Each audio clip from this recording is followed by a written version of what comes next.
I have a question for you that I also Why want don't you get back to politics? I'm going to. But I know once in a while you venture into politics, and I know... It's the same thing you tried a few minutes ago. Now there's something alive in it. Yeah, okay. Okay. So, you are the World War II generation. Yes. You fought in World War II. What do you mean generation? I was there ducking. Yeah, right. I had a helmet, I had a Garand, I had a rifle. Right.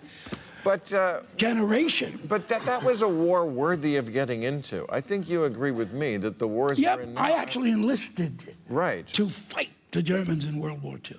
Would you enlist to fight ISIS?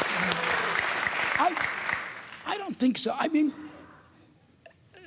to me, it was kind of, you know, I was a kid, I was a little stupid, but it was a just war. I mean, it made sense. And a big war. They had a big army. And the Japanese attacked us, and so it just made sense. Right. To, you know, and I heard about the Holocaust, so I wanted to... Well, Obama wants, you know, the vengeance. authorization to fight ISIS, and I wish the Congress would not give it to him, because I think as long as we are the helicopter parents to the Arab world, they are never going to have this civil war that the Muslim world really needs to have between themselves, between people who want...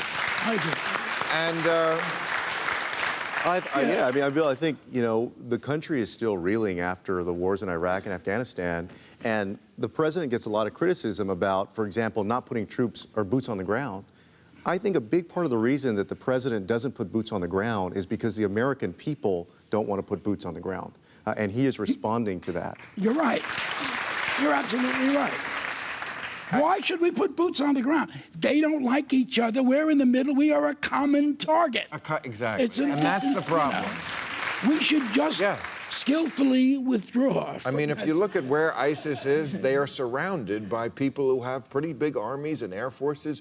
Turkey, Iran, Saudi Arabia, Egypt. Let them fight this common enemy on their own. I don't know why we have to do everything for everybody. No, and they need to step up. The Qataris, the Saudis, the Turks need to stop letting people go across the border and stop letting the oil come out from ISIS the other way so that they can make money out of it. And they're not stepping up to the... They've joined a coalition of the sort of willing. I tell you something, after the Paris attacks, I was thinking, watching what goes on in Europe and how their immigration and terrorism problem are really one problem over there, and so much worse than ours. I mean, the Muslim communities in America are very well integrated, and they're not especially violent, but that's not always the case in Europe. And I thought, you know, we're just so foolish to be so mean to the people who want to immigrate to our country. A bunch of friendly people who just want to work for below minimum wage. Yeah, that gravy train has to stop, huh?